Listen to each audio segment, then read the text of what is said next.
budem trošku parafrazovať známy výrok Rabiho, že všetko je inak, tak všetko je v tomto prípade trochu inak. Tu vidíte, názov príspevku je trochu odlišný od toho, ako máte uvedené v programe. Mám to šťastie, že už 3 týždne nie som členom poslaneckej snemovne, takže pokiaľ len geograficky, len geografický stav SAV a STUŽ. A aby toho nebolo málo, tak aj to meno používam len zriedka, lebo všetci moji priatelia známi volajú Maňo. Tak aby som prešiel k veci, na rozdiel od mojich predrečníkov, môj príspevok nebude vedecký ani odborný, ale keď som si dôkladnejšie prečítal to zadanie, tak som prehodnotil názov a trošku aj zameranie toho príspevku. Pôvodne som ako takú case study chcel, tento mikrofón sa používa,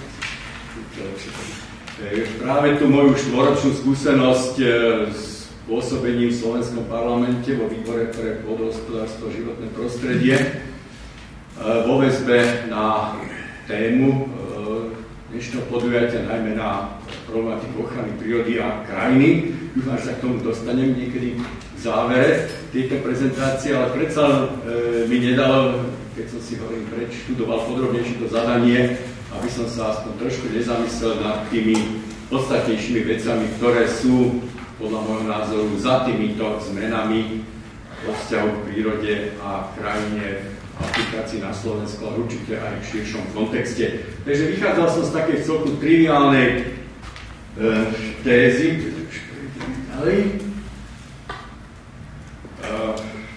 že tú tvár krajiny ovplyvňujú jednak veľké stavby, prevažne bodového alebo areálového charakteru, rôzne dominanty, rozláhle budovy, významné infraštruktúrne projekty, ale tiež na druhej strane, o čom sa tu dnes myslím už viac hovorilo, ten celoplošný prístup k krajine, ktorý sa už len počas života našej generácie veľmi výrazne zmenil, hovorila o tom kolegyňa, v podstate aj Juraj. Takže z týchto dvoch prístupov budem vychádzať. Najskôr teda veľké stavby na počesť návštevy čínskeho prezidenta som si neodpustil tento symbol alebo metaforu, ale aj bez ohľadu na to je, myslím, pomerne výstižná v tomto kontexte. Čiže do začiatku pôvodný zámer tvorcov bolo zabezpečiť nejaké bezpečnú ochranu veľkej ríše a neskôr sa z tohto obrovského infraštruktúrneho diela, ktoré môžeme nazvať, stáva pravý opak, teda prekážka rozvoja, jedna z príčin rastúcej izolácie a zaostávania. Netýka sa to len čínskeho múru, ale týka sa to aj mnohých iných veľkých stavieb, ktoré v začiatku sa spájali s veľkými nádejami a ilúziou pokroku, možno povedať. A aby sme boli oveľa aktuálnejší a menej na východ, aj keď sa tá Čína vysoko tlačia všetkými špárami, ale ostaňme radšej doma. Takže ako príklady môžeme spomenúť diaľnice, veľké priehrady, jadrové elektrárne a všetky iné obrovské projekty, ktoré sa spájali v začiatkoch s tými obrovskými nádejami nejakého technologického pokroku a nebude zlepšenia kvality života. Ale postupne okrem toho, že už počas samotnej výstavby a prevádzky majú obrovský vplyv jednak na miestne ekosystémy, jednak na miestne komunity, ale aj na celkový charakter existencie až na mentalitu obyvateľov, no postupne bránia nejakej alternatíve niečoho udržateľnejšieho, niečo bezpečnejšieho, niečo perspektívnejšieho a zostávajú čím ďalej tým viac ako bremeno na krku budúcich generácií. Samozrejme, aj tu je to záležitosť ambivalentná, ako hovoril kolega Podoba, nechcem to hodnotiť úplne čierno-bielo. Nie som priateľ tohto technologického optimizmu, ale na druhej strane nemôžno poprieť, že priniesol aj mnohé zlepšenia do nášho života, Slovenska, čiže my sme sú v stretej zrejme komunita, ktorá je skôr kritická, aj zameranie tohto podujatia sa mi zdá, že je skôr také, takže budem asi skôr zdôrazňovať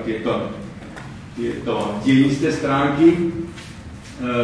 Ako pokračovanie čínskeho múru, ale vôbec toho, čo začalo približne v časoch priemyselnej revolúcie, sú tie tzv. Veľké stavby socializmu, o ktorých sa tu už tiež dnes hovorilo, prišli spolu teda so socializmom v tom roku 17, od začiatku tvoria súčasť propagandistickej mašinérie v Sovietskom zväze a neskôr aj jeho satelitoch, teda aj u nás nový veľký impuls pre podporu tejto paradigmy neregulovaného rozvoja, rastu a synonymizácie týchto pojmov s pokrokom a zvyšovaním kvality života, ktoré sú, ako vieme, veľmi diskutabilné.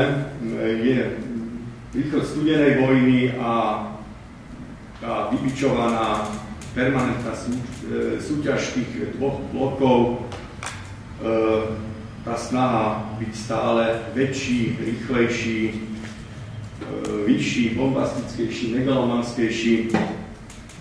A na základe toho postavená táto zúfalá súťaž, ktorá tak významne poznamenala vývoj celého sveta v priebehu 4-10 ročí.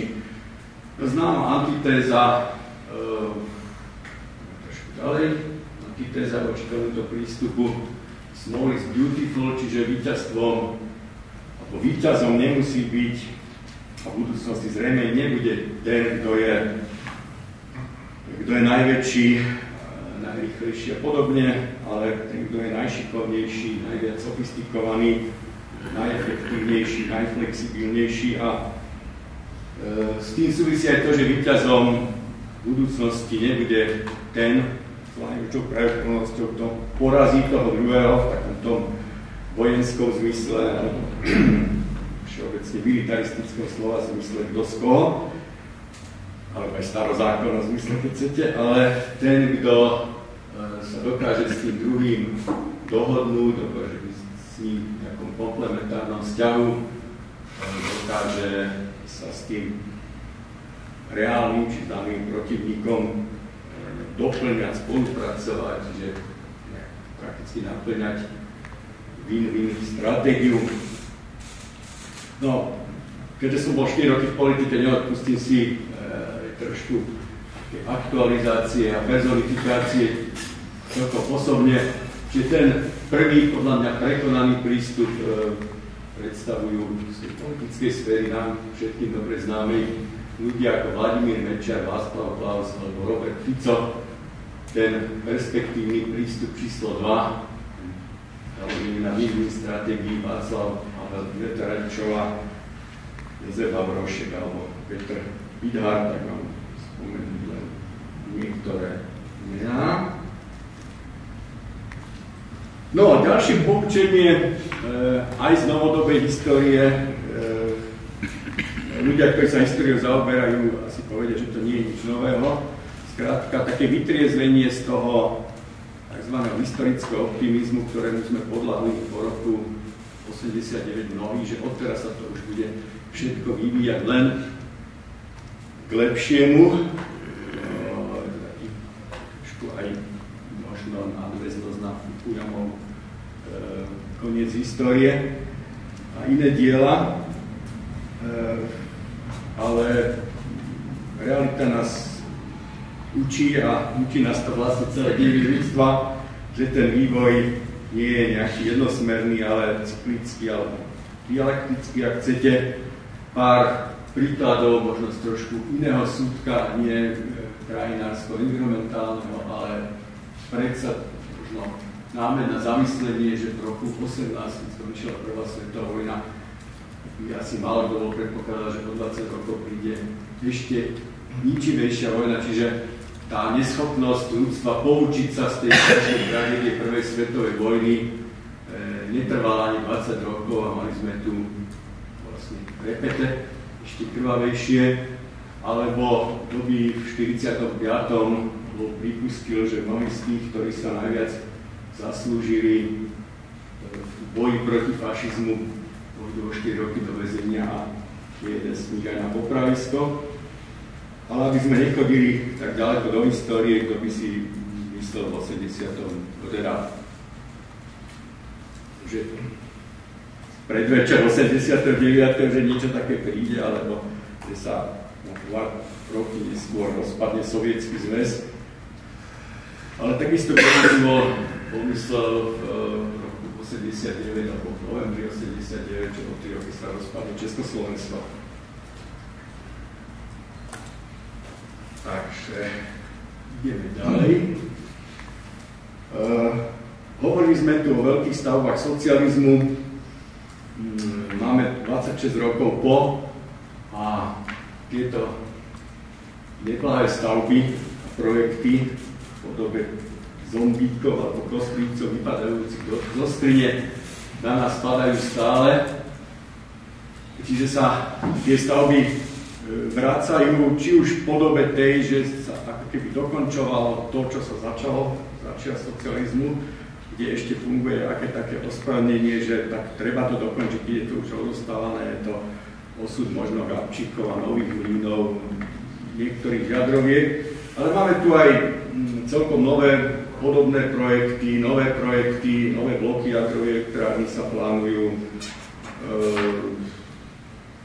Máme tu obrovské strediska zimných športov, neraz priamo v národných parkoch, stávajú sa monštruózne automobilky na tých najúrodnejších pôdach, samozrejme.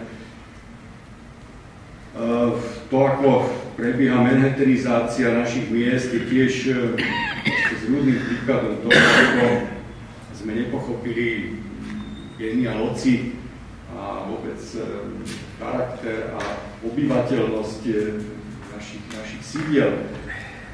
Teraz možno pár slov k tým hybným silám. Hovorili sme o...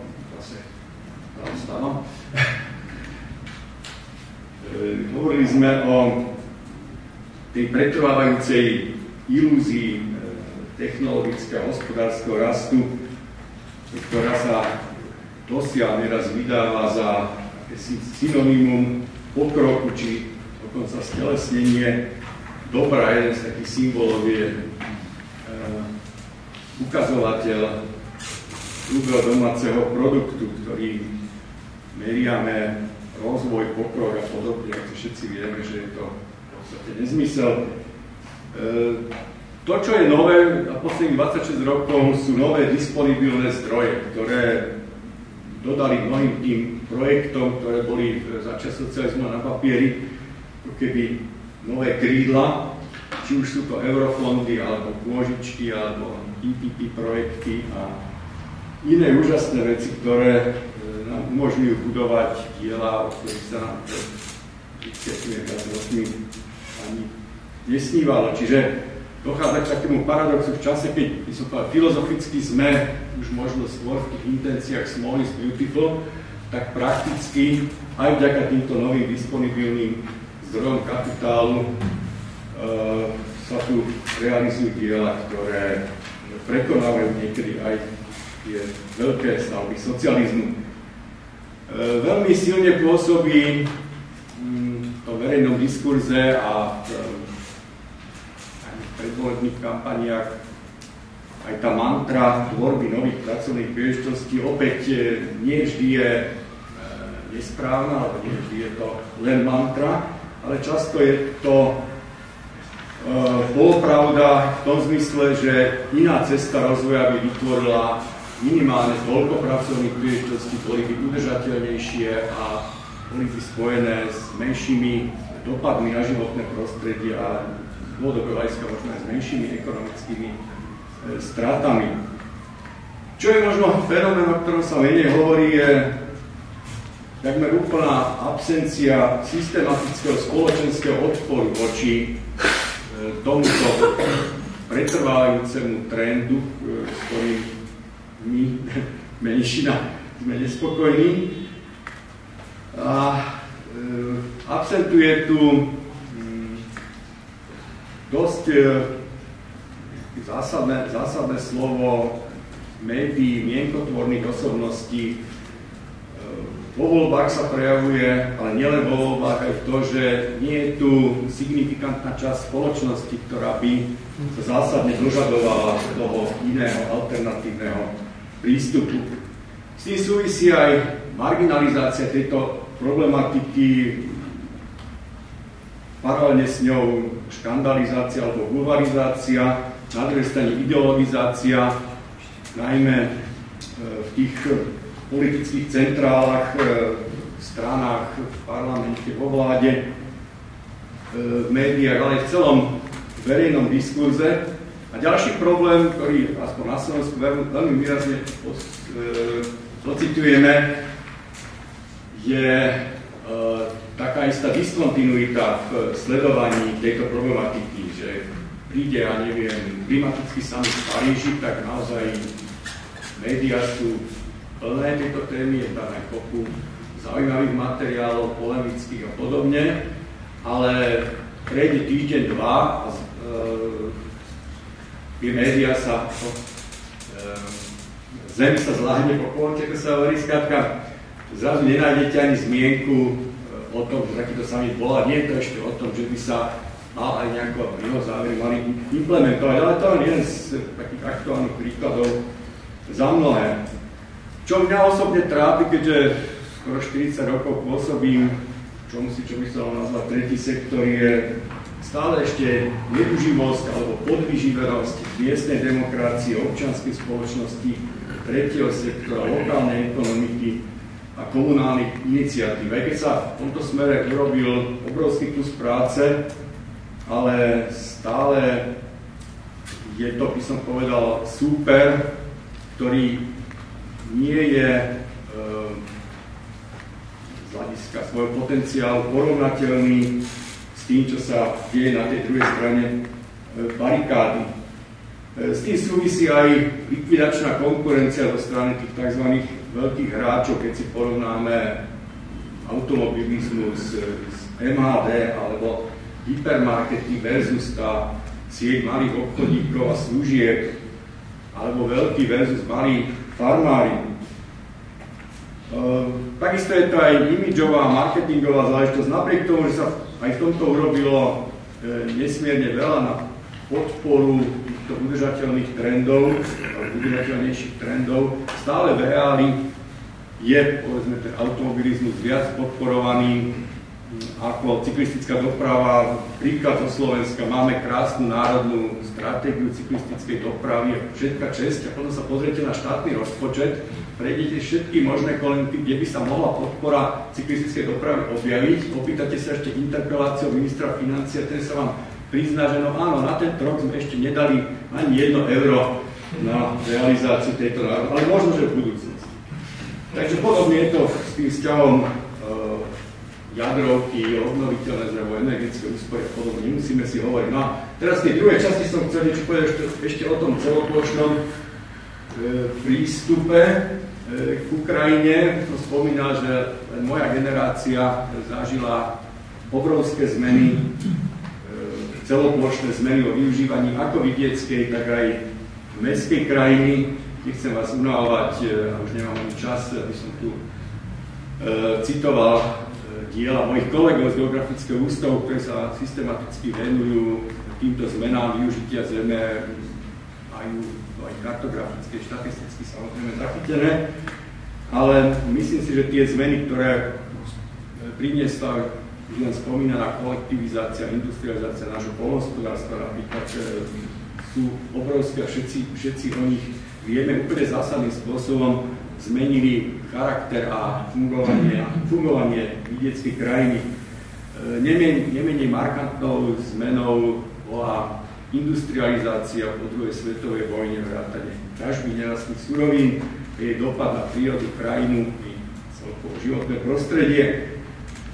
Treťou významnou zmenou bola prevažne unifikovaná zväčša panelová výstavba, ktorá zasiahla prakticky všetky mestá v Československu a takisto aj nie jedno vidiecké sídlo a zmenila jeho charakter na nepoznanie Štvrtou sú tie už spomínané infraštruktúrne projekty typu diaľnic, veľkých priehrad, rôznych elektrovodov, produktovodov, technicky upravených tokov a podobne. Za piatú zásadnú zmenu vo výzore a zdraví krajiny možno označiť všade prítomnosť odpadov. Je to možno zdanlivo z iného súdka, keď som mal také dosť veľké, zásadné vystúpenie v prvom čítaní k novému zákonu o odpadoch pred 2 rokmi v Národnej rade, tak som hľadal také prirovnanie, že Fínsko je krajina tisícov jazier.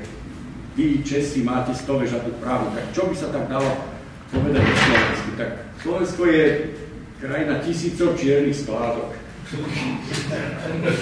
Veľmi som tým vyvolal vlnu nevolať. No a šiestou takou markantnou zmenou zdanlivo opačného charakteru tieto všetky boli, som spomenul, súviseli skôr s nadmernou aktivitou človeka alebo nevhodnou aktivitou. A tá posledná je pustutie krajiny, ten sukcesný zárast veľkých ploch, aspoň slovenskej krajiny, také keby rúb toho víca, o ktorom sme hovorili v tých prvých 5 bodoch, ale tie následky sú podobne negatívne ako v prípade tých nadmerných a nevhodných aktivít. Takže bolo by o čom. Mal som tu takú chronológiu ešte pripravenú, také nejaké novodobej histórie, zjavne nestihnem, ale bude to, ak to bude publikované niekde, tak sa to dozviete tam. Tým, že som 4 roky strávil v politike, tak som si dovolil urobiť taký rozhovor s kolegom, ktorého mnohí poznáte, Ríšom Medálom, pochádza z Prahy, ale je to významný slovenský ochranár, podobne ako Pálko Šremer, tu prítomný, pochádza z Benešova, to je iný rozdiel. No a s ním sme robili taký 13-stranový rozhovor, takže to by ste mohli, teda, ak by ste mali záujem, poskytnem. No a ešte posledná vec, viem, že už zase som trošku čas. Inštitút faktických poznámok, ktorý má nekompromisne 2 minúty, ma naučil predsa len trošku stručnosti a ešte väčšej stručnosti ma naučil pôsobenie na sociálnych sieťach, kde nikto nebude čítať myšlienku dlhšiu ako 1 veta. A to ma inšpirovalo k takémuto pokleslému žánru, ktorý sa volá aforizmy a bonmoty. Keďže dlhé zimné večery v parlamente a bohatá inšpirácia zo strany mojich mnohých smiešných kolegov boli priam ideálnym zdrojom inšpirácie, tak som si dovolil spáchať takúto knižku s kolegom výtvarníkom. Takže niekoľko kusov je tiež v dispozícii. Takže ďakujem za pozornosť a tým ďalším bodom sa môžete pýtať.